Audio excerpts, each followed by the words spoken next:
Hello everyone, welcome to the Commerce JRF Adda platform. This is Soumya here and I have qualified UGC NET JRF with 99.29 percentile in Commerce category.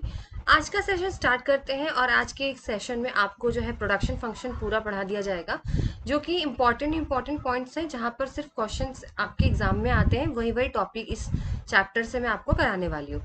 तो चलिए आज का session start करते हैं। सबसे पहले screen पर आप देख रहे हो लॉ ऑफ वेरिएबल प्रोपोर्शन। इसको तो आप जो इसके अजम्पशंस है, रीजंस है, इनको तो आप अच्छी तरीके से याद कर लीजिए। Most most most important topic है ये आपका, ठीक है। अब देखते हैं लॉ ऑफ वेरिएबल प्रोपोर्शन क्या बोलता है। लॉ ऑफ वेरिएबल प्रोपोर्शन आपको ये बताता है कि जब भी हम किसी एक इनपुट की क्वांटिटी बढ़ा देते हैं लेकिन बाकी इनपुट की हमने फिक्स्ड कर रखी है, तो जो हमारा टोटल प्रोडक्ट है वो शुरू में तो इंक्रीज होगा इंक्रीजिंग रेट पर, लेकिन बाद में वो क्या होगा, इंक्रीज तो होगा पर डिक्रीजिंग रेट पे होगा, फिर फाइनली वो नेगेटिव में चला जाता है। इसको हम लॉ ऑफ वेरिएबल प्रोपोर्शन को लॉ ऑफ रिटर्न और रिटर्न्स टू वेरिएबल फैक्टर के नाम से भी जाना जाता है।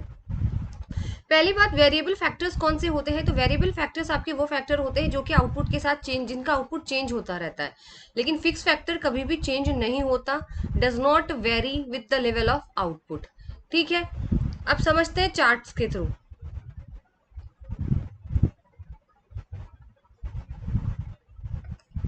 मैं जूम कर देती हूँ चार्ट को ताकि विजिबल हो। यही चार्ट का ही पूरा गेम है यहाँ पर। अगर आपने चार्ट समझ लिया, आपको कुछ भी यहाँ पे समझने की जरूरत नहीं है। यहाँ पे देखिए fix factor is given there. Fix factor का मतलब आप कुछ भी लगा सकते हो, लैंड, लेबर, कैपिटल। तो देखिए फिक्स्ड में लैंड ही आती है। जमीन ऐसी चीज होती है कि जो फिक्स्ड होती है, ना कम हो सकती है ना ज्यादा, यानी एक फिक्स फैक्टर के अंदर आती है। वेरिएबल फैक्टर के अंदर आपका लेबर आता है, क्योंकि आप लेबर को चेंज कर सकते हो। लेबर आपके आउटपुट को बढ़ाने में हेल्प करते हैं। अगर आप ज्यादा लेबर लगाओगे तो आउटपुट आपको ज्यादा देखने को मिलेगा। ठीक है, अब यहाँ पे देखिए फिक्स फैक्टर है 1 1 1 1 1, यानी ये चेंज नहीं होता, लेकिन वेरिएबल फैक्टर आपकी चेंज है 1 2 3 4 5 और 6। अब बात करते हैं, देखिए टोटल जो आपका प्रोडक्ट है, इसके अंदर 3 फेजेस है जो आपको अच्छी तरीके से याद रखने हैं। पहला phase increasing returns to a factor, दूसरा डिमिनिशिंग रिटर्न और थर्ड नेगेटिव। यानी पहले आपका टोटल प्रोडक्ट जो है वो बढ़ेगा, दूसरा बढ़ेगा बट डिमिनिशिंग रेट पे बढ़ेगा, यानी आपका डिफरेंस, मतलब डिमिनिशिंग का मतलब समझ रहे हो, यहाँ पे बढ़ तो रहा है पर बहुत कम डिफरेंस से बढ़ रहा है, वो भी मैं आपको बताऊंगी। ठीक है, और थर्ड आपका नेगेटिव में जाएगा। तो यहाँ पे देखिए टोटल प्रोडक्ट पहले बढ़ रहा है, 10 हुआ, 10 से 30। अब एक बात बताइए, 10 और 30 के बीच का डिफरेंस कितना है? 20 है ना। 10 और 30 के बीच का जो डिफरेंस है वो 20 है। ठीक है, चलिए, तो ये आपका हो गया first phase, that is increasing returns to a factor. ठीक है, दूसरा फेज आकर हम आते हैं, आप 30 से 45 के बीच में बताइए कितना बढ़ा? 15, 15 ही तो बढ़ा। अब एक बात बताइए, इंक्रीज तो हो रहा है भाई, 30 से 45 हुआ, बढ़ तो रहा है, लेकिन डिमिनिशिंग रेट पर, यानी डिक्रीजिंग रेट पे। पहले तो 20 का डिफरेंस आ रहा था, 20 से बढ़ रहा था, अब 15 से बढ़ने लगा है। ठीक है, फिर उसके बाद 45 से 52, देखिए कितना बढ़ रहा है 45 से 52, 7। अब फिर 7 हो गया, मतलब बढ़ तो रहा है पर बहुत कम डिफरेंस से बढ़ रहा है, इसीलिए ये डिमिनिशिंग रिटर्न टू फैक्टर होता है। फिर लास्ट में आपका नेगेटिव आ गया।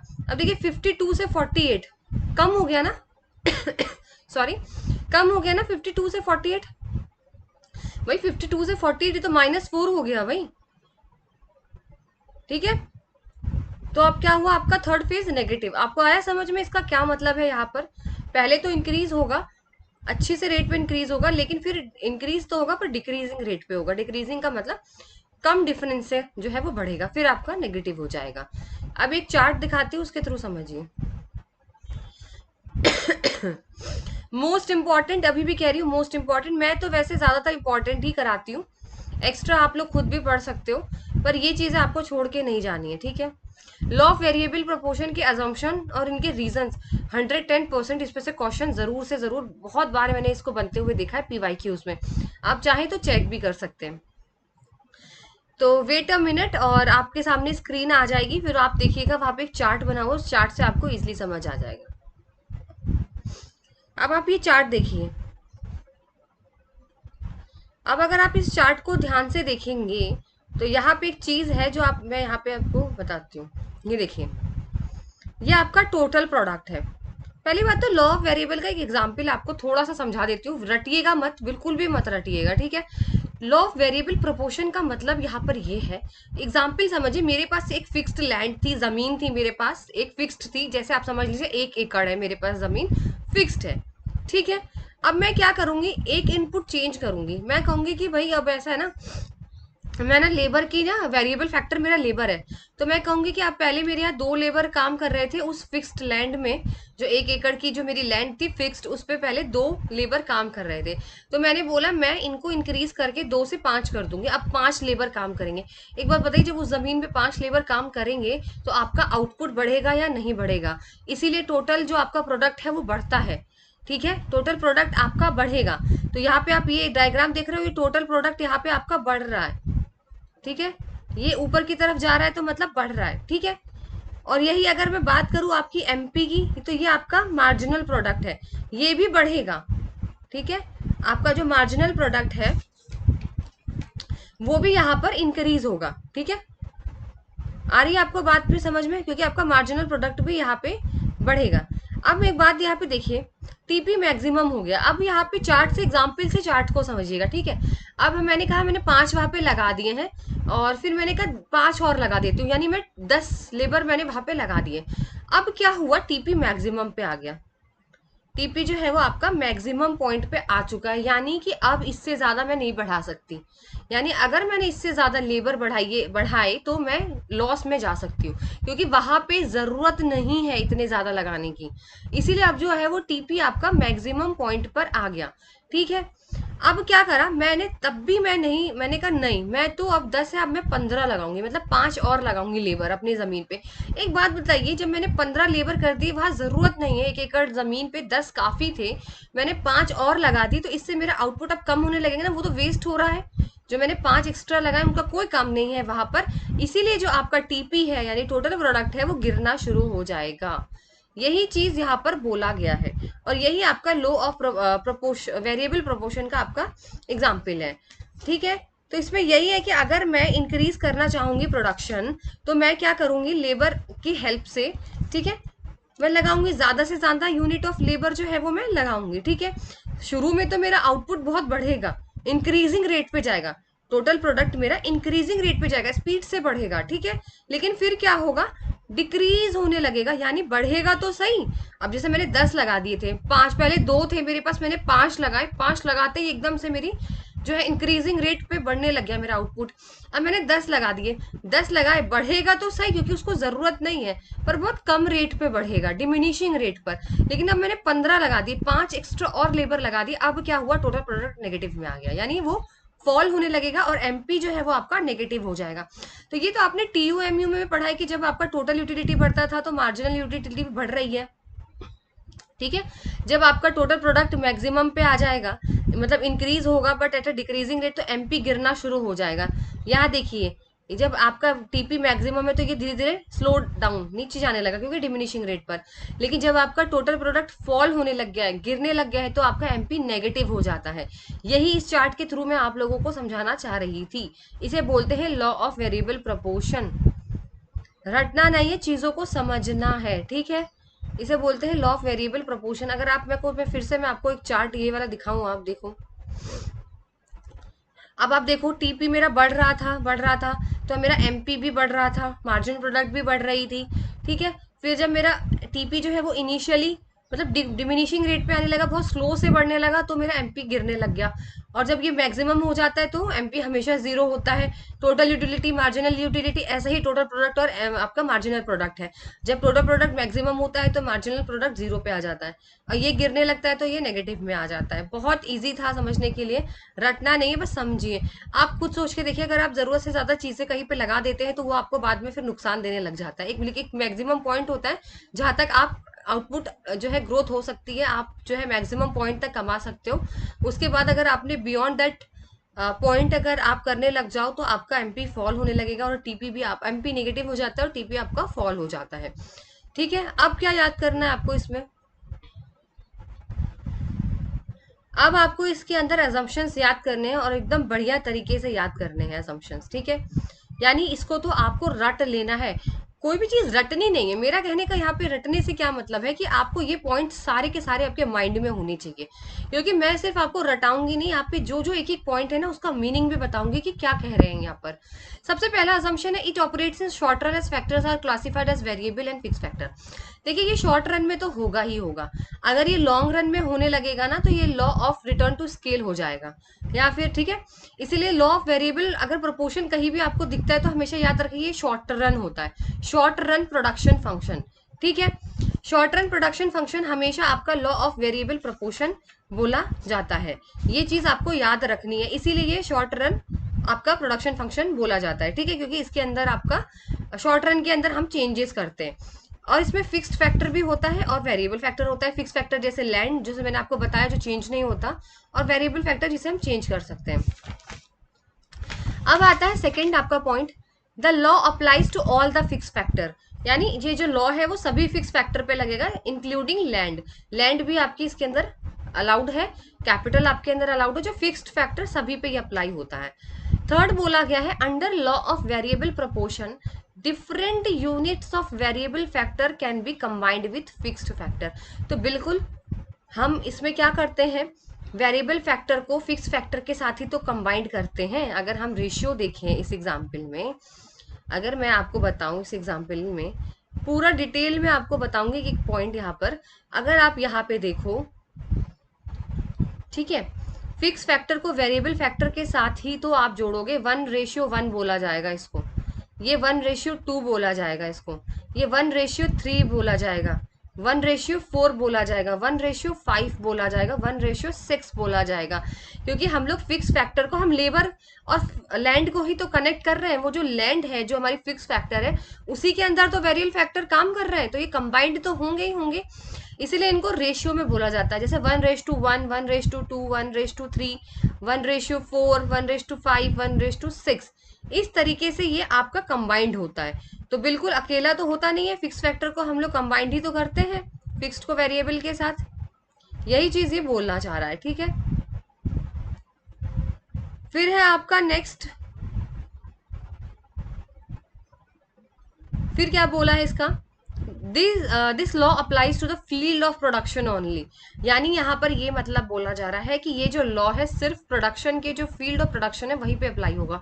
फील्ड ऑफ प्रोडक्शन का सिंपल सा मतलब है जैसे एग्रीकल्चर, आपकी मैन्युफैक्चरिंग, यहीं पर ही ये लॉ अप्लाई होता है और कहीं ये लॉ अप्लाई नहीं होगा। तो ये सिर्फ फील्ड ऑफ प्रोडक्शन पे अप्लाई होता है, यानी आपके एग्रीकल्चर सेक्टर में, आपके मैन्युफैक्चरिंग प्रोसेस में, ठीक है। फिर दूसरा है आपका फिफ्थ पॉइंट है, effect of a change in output due to change in variable factor can easily be determine. बिल्कुल आपको पता चल जाएगा ना, जैसे मैंने आपको बोला कि आपके आउटपुट पे क्या चेंज आ रहा है वेरिएबल फैक्टर की वजह से, वो आप देख सकते हो। आपने जब एम्प्लॉय करे, जब आपने वहां पर 2 वेरिएबल करा, 3 लेबर करे, 4 लेबर करे, तो आपका टीपी दिख रहा था, आप पढ़ रहे थे यहाँ पर, देखिए टेबल से ही सब समझा दूंगी मैं आपको। अब देखिए आपने 1 लेबर किया तो टीपी 10 था, 2 था तो 30 हो गया, 3 लेबर हुए तो 45 हो गया, 4 लेबर तो आपने इजिली देख तो लिया भाई, आपको इजिली पता तो चल गया कि जब मैंने 1 लेबर लगाया था तब तो मेरी टोटल प्रोडक्ट 10 था, जब मैंने 1 लेबर और ऐड कर दिया तो मेरी टीपी बढ़ रही है, 3 लेबर मैंने किया तो 15 का डिफरेंस आया, 7 का आया, 0 का आया, नेगेटिव का आया, तो इजिली आप आउटपुट बता सकते हो ना कि कहाँ पे आपके आउटपुट बढ़ रहे हैं और कहाँ पे आपका आउटपुट नेगेटिव जा रहा है। फिर है इसमें, it is assume that factor of production become imperfect substitute of each other beyond a certain limit. इसमें सिर्फ यही बोला गया है कि एक सर्टेन लिमिट तक ही आप जो है ना फिक्स फैक्टर को वेरिएबल की जगह यूज कर सकते हो और वेरिएबल को आप फिक्स फैक्टर की जगह यूज कर सकते हो, यानी लैंड को आप लेबर की जगह यूज कर सकते हो, या कैपिटल को आप लेबर की जगह यूज कर सकते हो, लेबर को आप कैपिटल की जगह यूज कर सकते हो, बट एक पर्टिकुलर पॉइंट तक यूज कर सकते हो, बियॉन्ड द लिमिट आप यूज नहीं कर सकते। फिर बोला टेक्नोलॉजी कांस्टेंट रहेगी, तो बिल्कुल टेक्नोलॉजी तो इसके अंदर कांस्टेंट रहेगी, नहीं तो आपका जो आउटपुट है वो और बढ़ने लगेगा। अगर टेक्नोलॉजी अगर आप इंप्रूव कर दोगे, ठीक है ना, अगर टेक्नोलॉजी इंप्रूवमेंट होने लगी तो फिर इससे तो और भी आउटपुट आपका बढ़ने लगेगा, इसलिए टेक्नोलॉजी कांस्टेंट ही रहेगी। सारे जितने भी वेरिएबल फैक्टर्स है बोला है, ऑल आर इक्वली एफिशिएंट, सबकी प्रोडक्टिविटी सेम होती है, जितने भी फैक्टर्स है, चाहे लैंड, लेबर, कैपिटल, जितने भी फैक्टर्स है सब जो है वो इक्वली, यानी सेम प्रोडक्टिविटी, सेम प्रोडक्शन होता है, इसीलिए इनको बोलते हैं ये इक्वली एफिशिएंट है। अब आते हैं इसके रीजन, यहाँ से क्वेश्चन कई बार बन के आया हुआ है, यहाँ से क्वेश्चन किस तरीके से बन के आया ये भी मैं आपको बताती हूँ, किस तरीके से क्वेश्चन यहाँ पे बनना है। उन्होंने ये पूछा था कि what are the reason for increasing returns to a factor. जब इंक्रीज करता है, जब फर्स्ट फेज होता है increasing return to a factor, तो वो क्यों होता है। मतलब उनका कहने का ये मतलब था क्वेश्चन में कि अगर आपका इंक्रीज हो रहा है तो वो किस किस रीजन की वजह से क्यों इंक्रीज हो रहा है वो आपको बताना था। तो सबसे पहले इसका जो पॉइंट है वो आपको ये बताना है, better utilization of fix factor. इसमें ये बोला है कि फर्स्ट में जैसे कि हमारा जो फैक्टर था, फिक्स फैक्टर, जैसे कि लैंड था वो बहुत ज्यादा था, 1 एकड़ मैंने बताया, और वेरिएबल फैक्टर्स बहुत कम थे, 1 या 2 मैंने लगाए थे। तो इससे क्या हो रहा था, हमारा जो लैंड है वो फुल्ली यूटिलाइज नहीं हो रहा था। तो जैसे ही मैंने लेबर्स बढ़ाने शुरू किए, जब से ही मैंने कंबाइंड किया, इसमें बोलता है ना अजम्पशन कि हम फिक्स फैक्टर को कंबाइंड करते हैं वेरिएबल फैक्टर के साथ। तो जैसे ही मैंने कंबाइंड किया तो फिक्स फैक्टर अच्छी तरीके से यूटिलाइज हुआ वो लैंड, और आउटपुट आपकी बढ़ने लगी। यही बोला गया है better utilization of fix factor. देखिए पहले 1 एकड़ जमीन थी, 2 वर्कर काम कर रहे थे अच्छी तरीके से, मेरा जो लैंड है वो यूज ही नहीं हो रहा था। फिर मैंने जैसे जैसे 5 कर दिए, 10 कर दिए, तो मेरी टीपी बढ़ने लगी, टोटल प्रोडक्ट मेरा बढ़ने लगा, तो यूटिलाइजेशन फिक्स फैक्टर का अच्छे से होने लगा। ठीक है, इसी तरीके से increase efficiency of variable factor. तो जैसे मैंने वेरिएबल फैक्टर्स को इंक्रीज किया, कंबाइंड किया फिक्स फैक्टर के साथ, तो क्या हुआ, वेरिएबल फैक्टर भी अच्छे टाइम से काम करना शुरू कर दिया, और इससे क्या हुआ, आपका टोटल प्रोडक्ट बढ़ने लगा। फिर इंडिविजिबिलिटी ऑफ फिक्स फैक्टर। देखिए फिक्स फैक्टर को हम डिवाइड नहीं कर सकते, जो लैंड थी ना उसको हम स्मॉल स्मॉल यूनिट्स में डिवाइड नहीं करते, वो जितनी है उतनी ही रहेगी, उसको हम, वो इंडिविजिबल है, मतलब यानी फिक्स फैक्टर को हम लोग काट नहीं सकते बीच बीच में से कि हम इसके छोटे छोटे सेगमेंट्स बना दें, नहीं, वो इंडिविजिबल ही रहेगी, वो 1 एकड़ है तो वो इतनी ही रहेगी। ठीक है, उसको हम पार्ट्स में डिवाइड नहीं करेंगे। ठीक है, इसके सिर्फ 3 ही पॉइंट्स हैं, ज्यादा नहीं है। फिर है दूसरा, diminishing return to a factor. जब वो डिक्रीजिंग रेट पे होने लगता है, बढ़ तो रहा होता है पर बहुत ही कम रेट से बढ़ रहा होता है, वो क्यों होता है, वो इसलिए होता है क्योंकि ऑप्टिमम कॉम्बिनेशन ऑफ फैक्टर की वजह से। मतलब ये होता है कि एक पॉइंट आ गया था आपका जहां पर टीपी मैक्सिमम हो गया था। अगर मैं 1 मिनट आपको बना के दिखाऊं, यहाँ पे थोड़ा सा समझिएगा, ठीक है ना। चार्ट तो मैं ऐसे ही बना रही हूँ, पर थोड़ा समझ जाइएगा। ये टीपी का था जी, और ये आपका एमपी का था, ऐसे ही तो चार्ट था। एक याद करिए, यहाँ पे एक पॉइंट था जहाँ पे मैक्सिमम हो गया था टीपी आपका।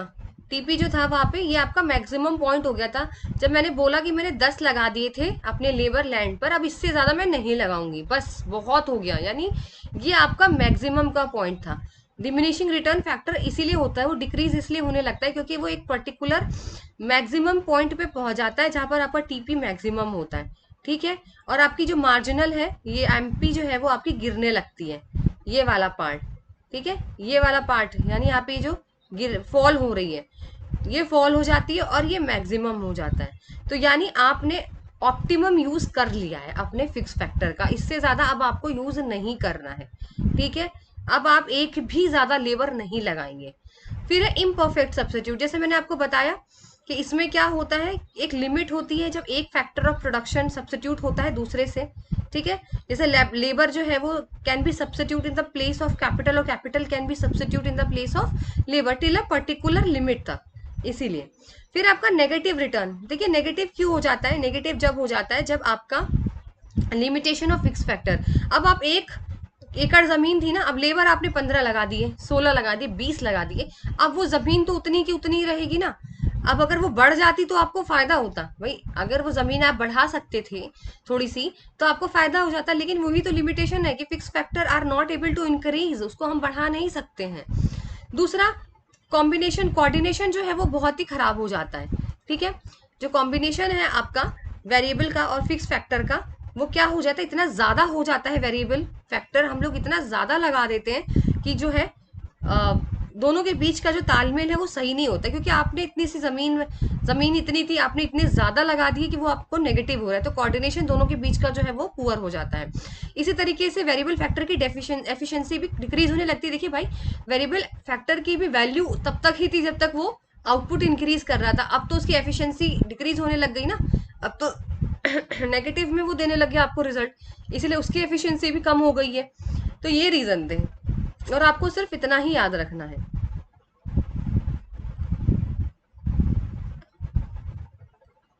अब नेक्स्ट इसी के अंदर ये चीजें कंफ्यूज मत होइएगा, लॉ ऑफ डिमिनिशिंग रिटर्न जिसे बोलते हैं आपका लॉन्ग रन प्रोडक्शन फंक्शन।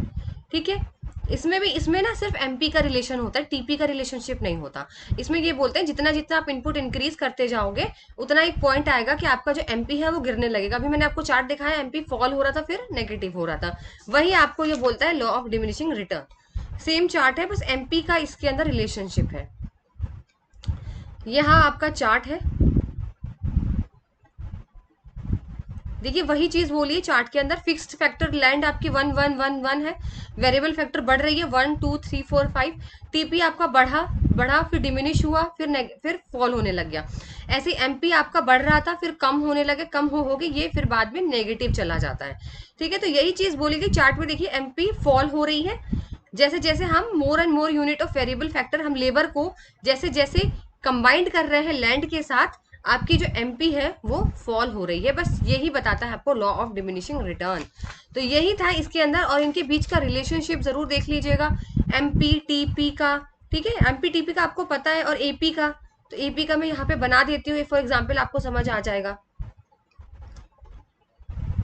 जिस तरीके से आपका एमपी कैसे बन रहा है, एमपी आपका ऐसा ही था ना, यहाँ से ऐसे फॉल होके फिर नेगेटिव आ रहा था। तो जो एपी बनता है, एपी, एक मिनट,